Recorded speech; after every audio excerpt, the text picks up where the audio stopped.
Welcome to the Founders Chat, where I talk with founders about the hidden moments behind building their companies. I am Alan, software engineer and a founder myself.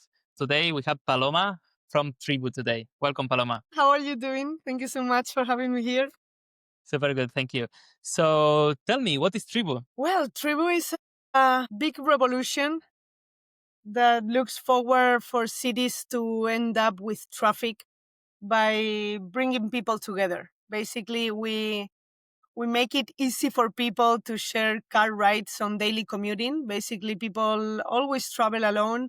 Occupancy rate worldwide is 1.2 people per car in a moment where there is no more room for cars in cities.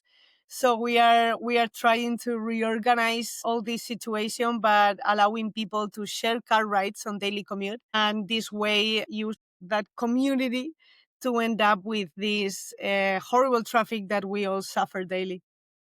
Yeah, this is something that happens a lot in big cities. And actually, I've seen some cities like Barcelona, for example. Sometimes there is a lane that you can only go if there is more than one person in the car. Exactly. Yeah, also in Madrid there are big rails like this. And yeah, this is going to be the next movement in every city in every country in the world, because it's gonna be the only way of allowing people to travel by car, but making it sustainable, right? Because the space is limited.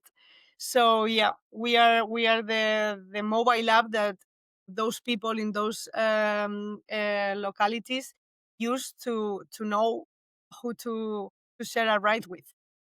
That's amazing. And I was stalking your LinkedIn before, and I saw that now there is some regulation and people can benefit from carpooling, right? Exactly. Yeah, this is like the biggest news. Basically, institutions have seen what we realized 7 years ago, and is this fact that there is no more room for cars. What do we do? So they included carpooling inside of the energy saving certification market, which means that it's a ride made by two people now generates an energy saving that we are able to certify with our app and monetize. So we give you cashback each time you share a ride with your colleague or with whoever, because we are allowed to certify the energy savings that comes from that. So yeah, finally institutions are making it possible to build the huge critical mass needed for this to actually end up on a social revolution. So thank God we were at the right place in the right time after 7 years of trying to build this by our own. And now we count with all the institutions, corporations, city halls in order to make it. That's amazing. That's amazing because now I guess a lot of people are going to jump into this industry, but you're going to be the first because you believed in this before the profit or Yeah, exactly. Let's hope so. We are yeah. truly obsessed what we are doing. We think that the world needs to go through this solution before collapsing. I have so many questions, but before we jump into that, maybe I will ask you, what were you doing before starting Tribu? Nice question. I left my job, my full-time 4 years job in a corporate. I was working for Philips Lighting, and I was building lighting project for big corporations. I was on the commercial side. I come from the marketing and commercial management industry, let's say. So before that, I was working for a corporate for the past 4 years, and yeah, I dropped my job to pursue my vision, and here we are, almost 7 years later. Wow. And I guess it wasn't an easy journey. Yeah. Yeah, I experienced something similar. Actually, a couple of times I left a super secure, stable, and well-paid job to start a startup. And I think this is a fire that all entrepreneurs we have inside. We can't Yeah. just chill and relax in a job. Yeah. Yeah. I remember one time that my boss in those career meetings asked me, like, where do you see yourself in 10 years? And I was like, with my own company. And that came 18 months later, so yeah, it's something like you have there you cannot avoid. And yeah, the sooner you go through it, the sooner you find your purpose in life, of course. Yeah, I super, super, super agree. And so you mentioned that you gave up your job. And was it easy? Like the first thing you built is what Tribu is today, or you had to go through different pivots to arrive where you are today? Yeah, you always go through a lot of learnings. I will say that the biggest pivot, we just done it. We started building Tribu as a B2B software solution for companies because we are a marketplace, the hardest and the toughest marketplace I've ever known, because it's not just we need to match offer with demand, but they need to live closer, work closer to each other, and need a ride at the same time. So it's like so many different variables you need to have into account to make a match, that it was very difficult for us to launch a B2C at first. So we started working for companies in order to actually condensate the marketplace with people that are going to the same place, that is the company they work for. So we started working for the biggest companies in the country, Mercadona, Mercedes-Benz, Vueling, and they used our software as a solution for their employees. Daily commuting, carpooling. And now, and also thanks to that regulation that you mentioned before, we finally pivot to what we were always looking for, that is B2C, making this available for end user directly.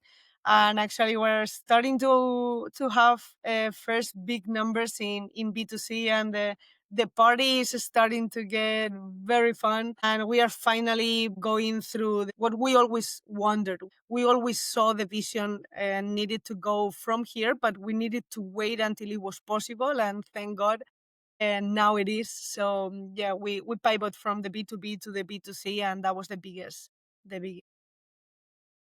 Yeah, that's amazing, and that's a great feeling. I had B2Cs in the past that exploded, and you can easily Wow. have 1 million users. Yeah. That's why I tried again to build a B2C Yeah. company. But reality is, I think now it's super hard to Yeah. start with something B2C because the standards have raised a lot and people Yeah. are not really willing to pay for like a subscription or something B2C. There are like a few super powerful solutions that are generic enough, right? But these kind of businesses, like the one you're doing now, is amazing because it's B2B, it's B2C, but the customer is not paying. Actually, it's getting paid. So it's Yeah. Yeah. mind blowing. It's amazing. Yeah, no, totally. And I think the world and the market kind of left out B2C solutions because of all the big B2C explosion in the 2000s. And then all the venture capital was focusing a lot on software as a service and B2B, which are way more reliable business model and stuff.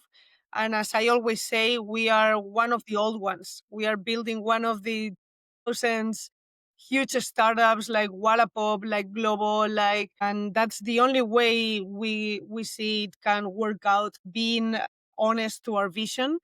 So yeah, we need to try it that way. That's great. I'm really happy for you. Thank you. And is there something about your early story that most people don't know? Wow. Yeah, I would say that I have never ever tried a business even when I was a kid. Most of entrepreneurs I know, when they were in at school, they used to be the guys that sold other things to other kids, and they born with the entrepreneurship spirit, let's say, and I've never connected with that. I do not come from a family of business people or entrepreneurs. My dad is a doctor, my mom is a nurse. I was born in a very small town. I always thought my life would be a stable prototypical life. I will say that I've never thought of being in business until I studied marketing, and one subject changed my whole life. It was called entrepreneurship. I built the best business model, and then that opened my life. I always knew I was born to pursue big impacts. And until that moment, I've never known which was going to be my way. So, yeah, I will say that I am different to every entrepreneur because I've never thought this would be my path until I've tried it for the first time.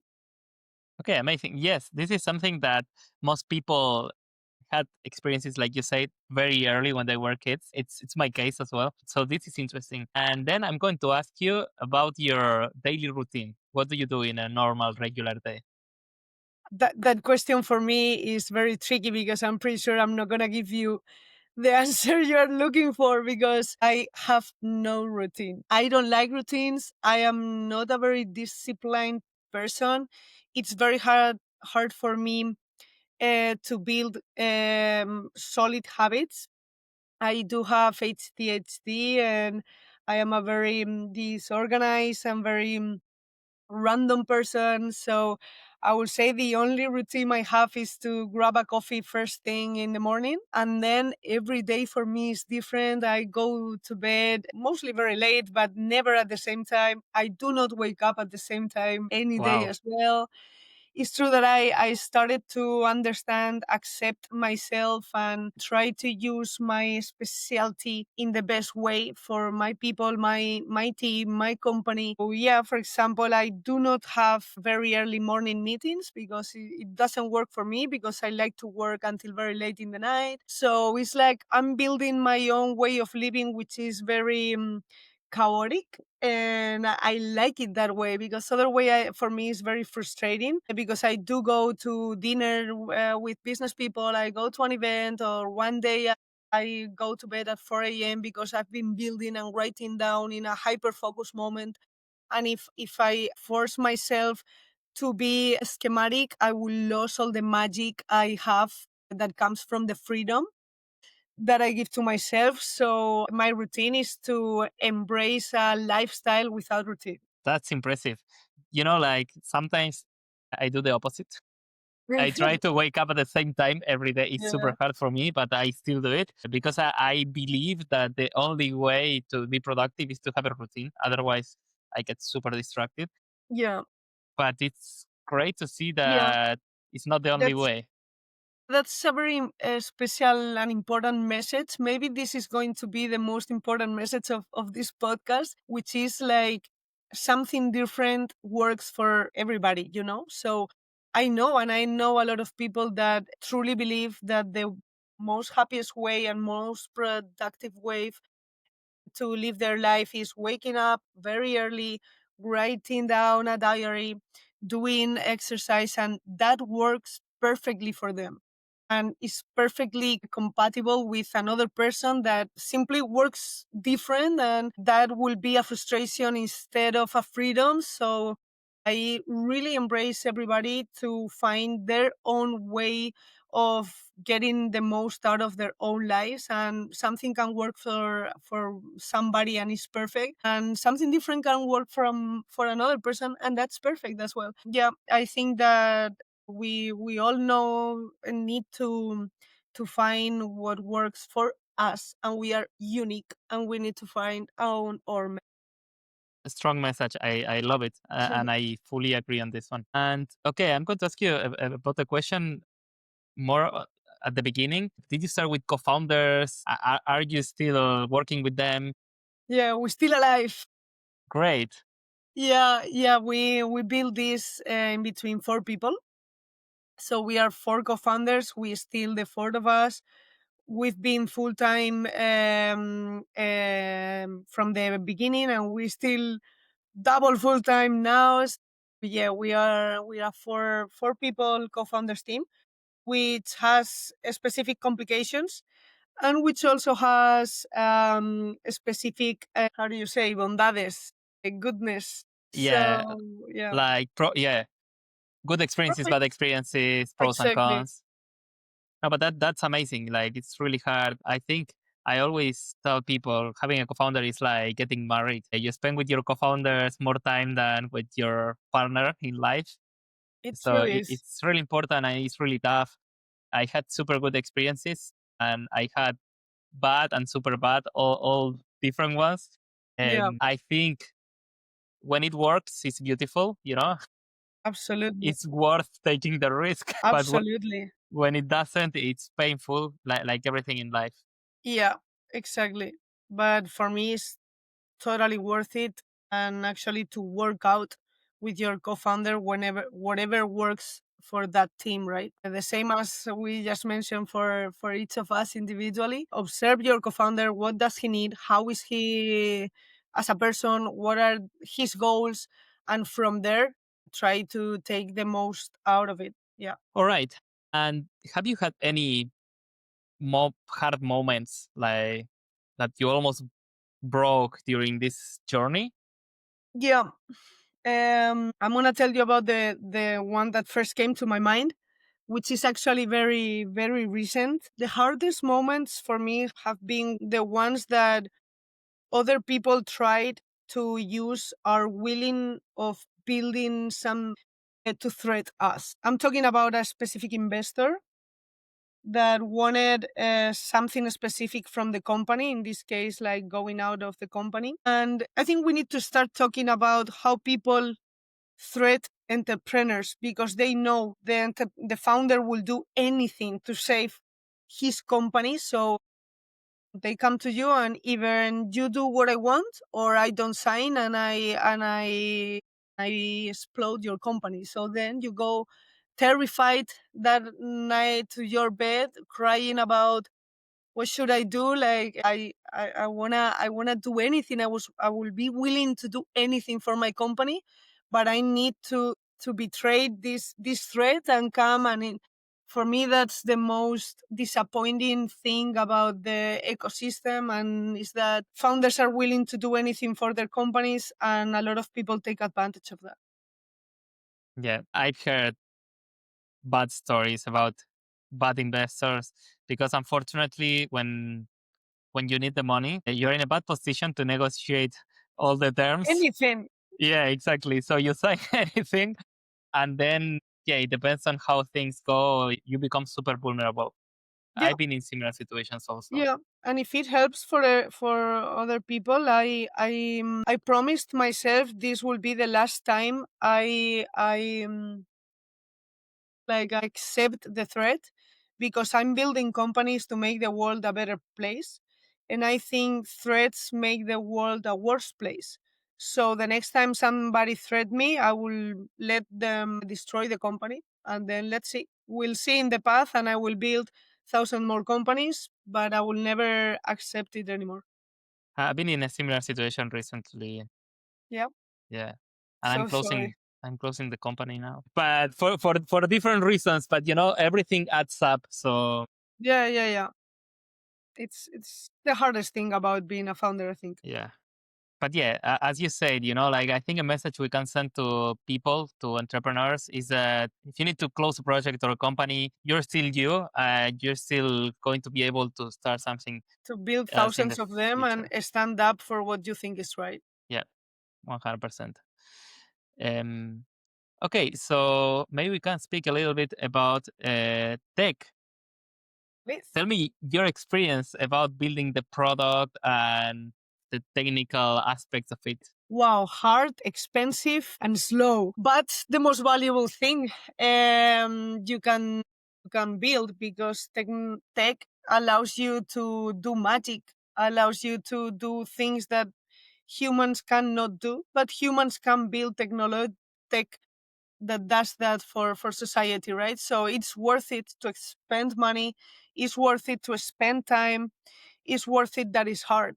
But yeah, if you take bad decisions in technology, that will cost you a lot of time and that will cost you a lot of money, and then you will change that and you will pivot, but then maybe you get wrong again, and it's like a ongoing battle about finding the best solution for people. And that never comes only from your mind and that never comes only from testing.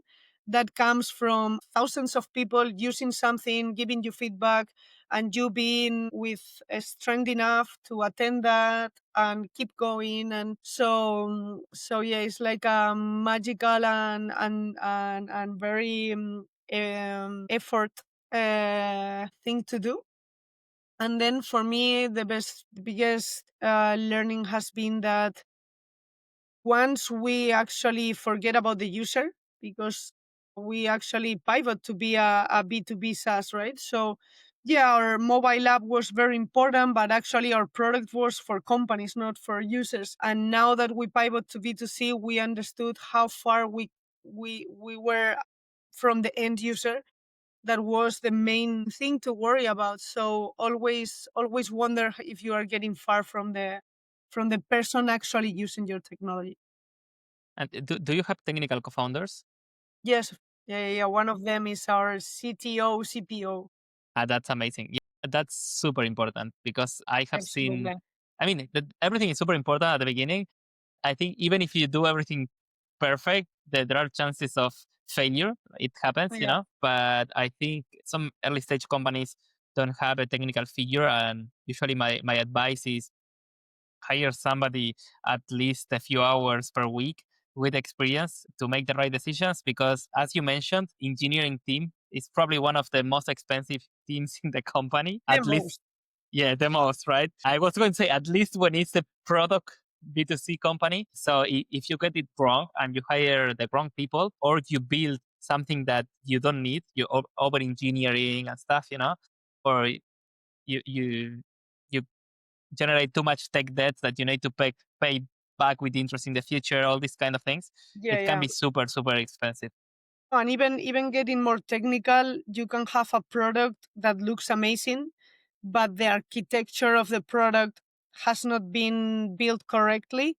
And most likely, in upcoming years, whenever you need to escalate, you will need to throw everything away and start from scratch. And that is, yeah, that is a big thing. That happens a lot. Part of my career, I was doing fractional CTO. Okay. So I was helping different companies to get things right. And actually, this is something that I might do in the future again because I really enjoy that. And I think it's important. Sometimes at the beginning, you can go 10 times faster if you build things not too scalable. But as soon as you understand that this is what you're doing, that's fine because you can validate faster. But at some point you will need to stop and redo. But the problem is when you don't know You that don't know because, what you're doing yeah, exactly. when you're not technical and you have somebody telling you, yeah, we're building everything super scalable, and then when it has to scale, it doesn't. This is a problem. Totally, totally agree. Cool. So let's switch to the ecosystem today. Mhm. What trend do you think most people are underestimating? Say successful entrepreneurship recipe. We've talked about that before. Like for you to be a successful entrepreneur, you need to do this, and this. And if not, success will not come to you. And I'm tired of recipes. I'm tired of magical books that everyone should follow in order to be Elon Musk successful, and all that. Also, that part of you need to be a little crazy to be enough Elon Musk style, and the successful recipes, I would say. I love this one. Actually, think now like people I think understood that there are different styles. But I remember 15 years ago, everybody was about, I don't remember this technique, but splitting the sleep hours during the day to be more Yeah, productive, or even cold bath in the mornings. Everybody was doing that. yeah, And now you can see super different styles. Like you have Jeff Bezos, and he says, no, I wake up at 8, I'm a normal person. yeah, Then you have Elon Musk, is much more hardcore. yeah, And you can see super successful people with different styles. yeah. Yeah, I'm very happy that we are getting to that point, because with this, I don't mean that those things don't work. And I think we need to talk about all of them, but there is not one only success recipe. And yeah, I think the world is moving to understand that. I also hope to be a voice on that path.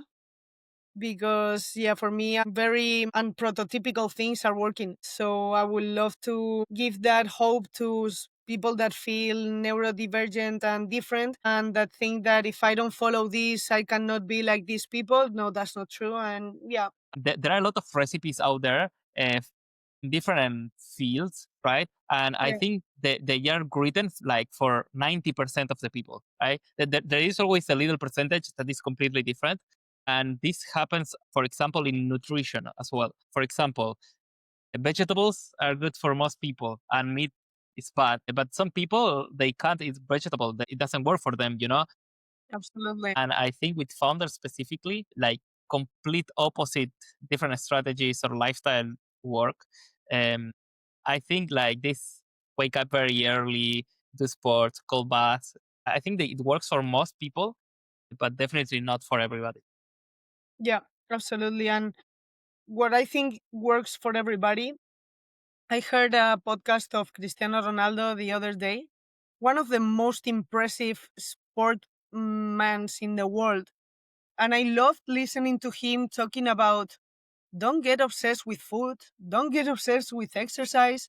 I eat pizza once a week and it's perfect. I can jump out of my habits while I come back because it's what I love, but don't get obsessed with anything. So if early morning works for you, but what night you need to go out of dinner, sleep late, and the next morning, don't blame yourself. Don't think you are doing it bad. It's like let's be flexible with ourselves. We are human beings. Like we are not perfect. We are not machines. We shouldn't be. Yeah. And then when I think there is a fine line when you go to the obsession and you push to the extremes. I think then you lost motivation, you're frustrated, you are not happy. So at the end of the day, you need more hours of sleep, you're more tired, you're less productive. Yeah, So it's important to keep a balance. exactly. Yeah. So what is success for you? Feeling happy. That's success for me. If building a multimillionaire company that changes an industry makes you happy, go for it. If being a mom makes you happy, go for it. If being a world traveler and then let's see in your life makes you happy, do it. And then you will be successful. And I think successful then can mean different things ongoing on your life. Maybe now this makes you happy, so this is current success. And maybe in 15 years your kids already have 15 years old, and then it's your moment to entrepreneur something with your what you learn, and then maybe happiness comes from another source of thing, and then success will be different. It's like I don't see success like a end goal in life. I think you always need to feel successful, and the way to measure that is how happy am I in my current life. And then don't be looking for how many other lives could you have, because that will make your success blurry, right? So it's like for me, the measure is 1 out of 10, how happy I am with my life, and how much would I wonder to be in another place. If the answer is high, you are being successful. Okay. That's really interesting because I think, well, the definition of, there are different definitions of happiness, right? Some definitions say that if you're happy most of the hours of the day, that's it. And others is when you feel fulfilled or you're doing a greater good, like they go more aligned with purpose.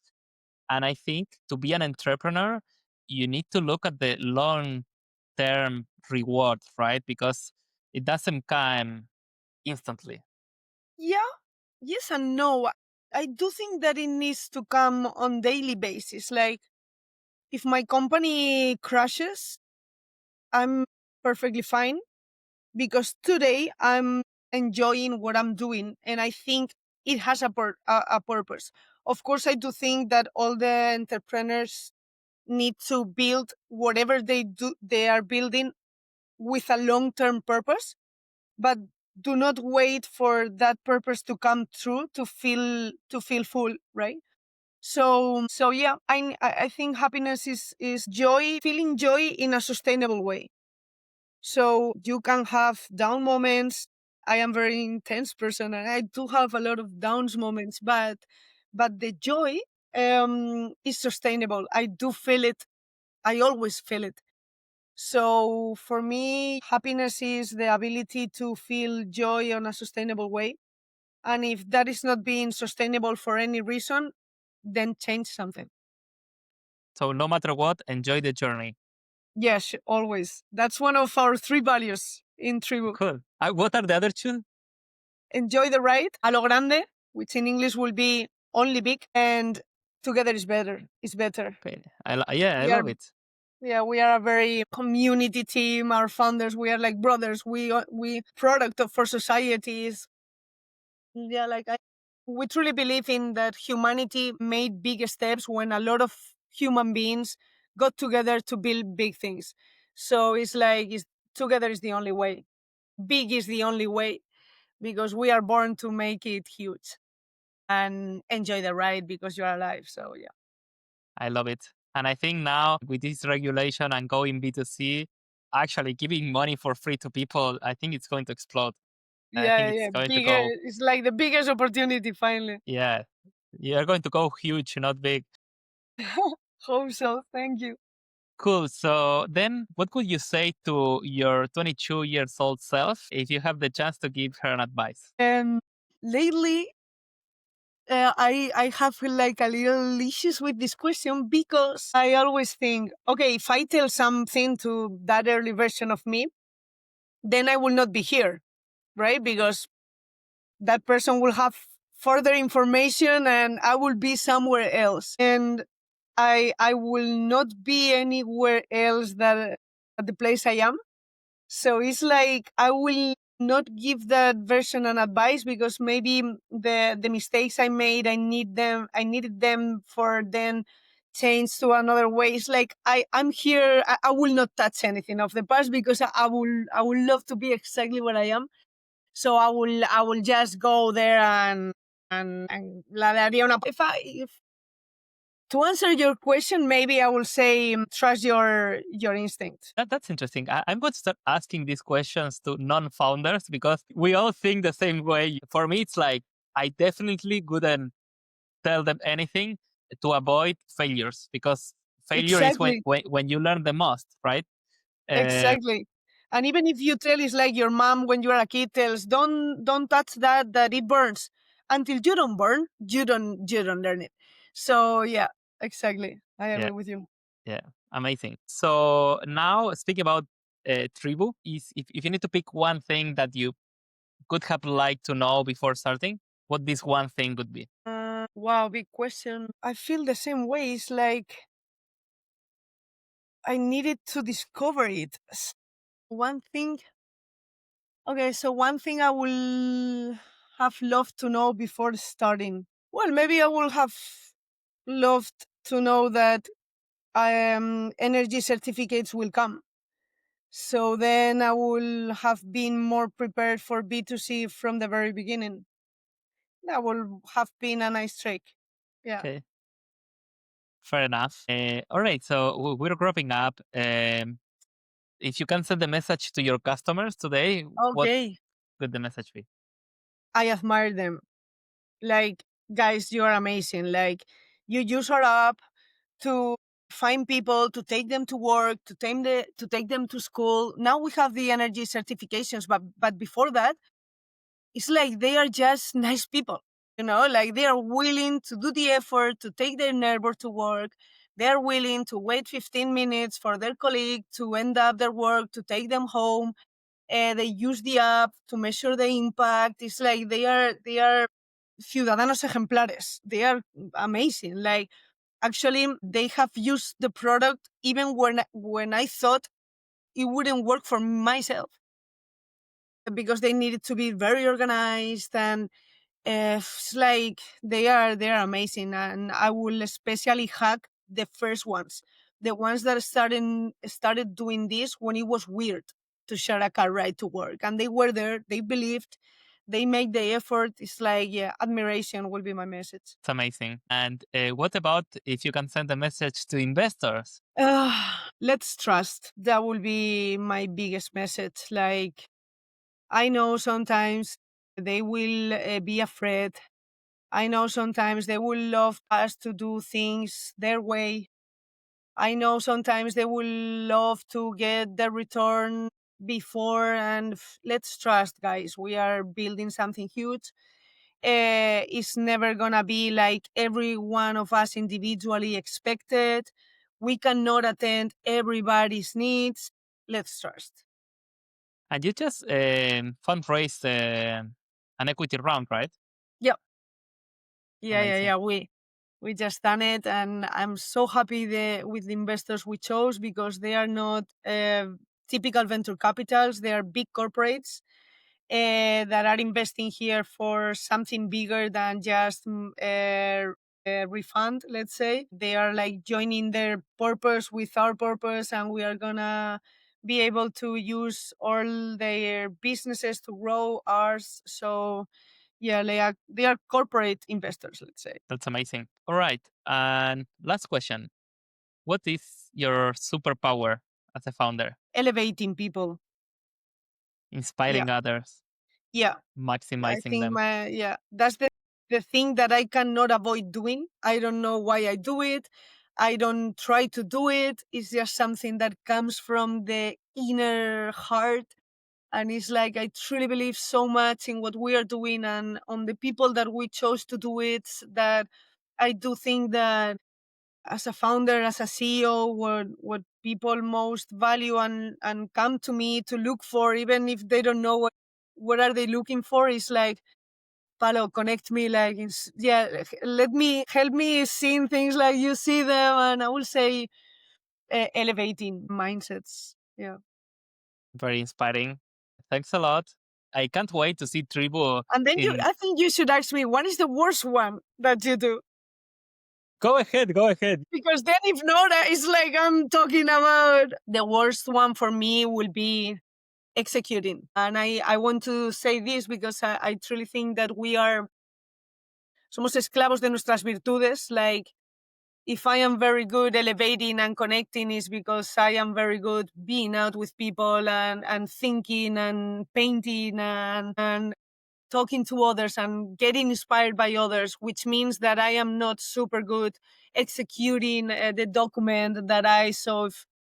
For me, it has been a very big liberation to understand. Okay, I'm not good at it. I am not supposed to be better than this. I'm supposed to be the best one in what I'm good, and that helped me out a lot to understand what to delegate in others and trust others that are excellent in those parts. And yeah, I'm not afraid to say that sometimes it takes me 3 days to actually send that email back because I need to read it 100 times. So it's like, yeah, I'm not very good at what mostly people is very good, and I'm not afraid of accepting it.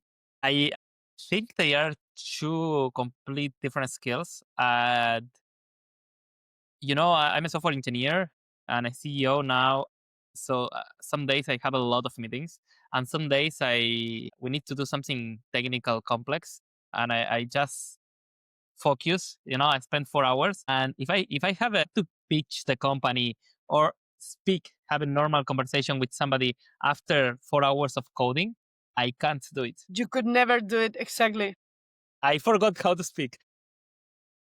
Yeah. Or even if they tell you, okay, you have a podcast with Alan today, then you have a one-to-one and you have 1 hour to concentrate. No, I can't because I am out of the podcast. I need to concentrate on. So it's like, yeah, time, you cannot usually use it randomly, Yeah, It's like, everything takes a lot of energy, and it's okay to understand some things I cannot, I don't get to do them today, at least.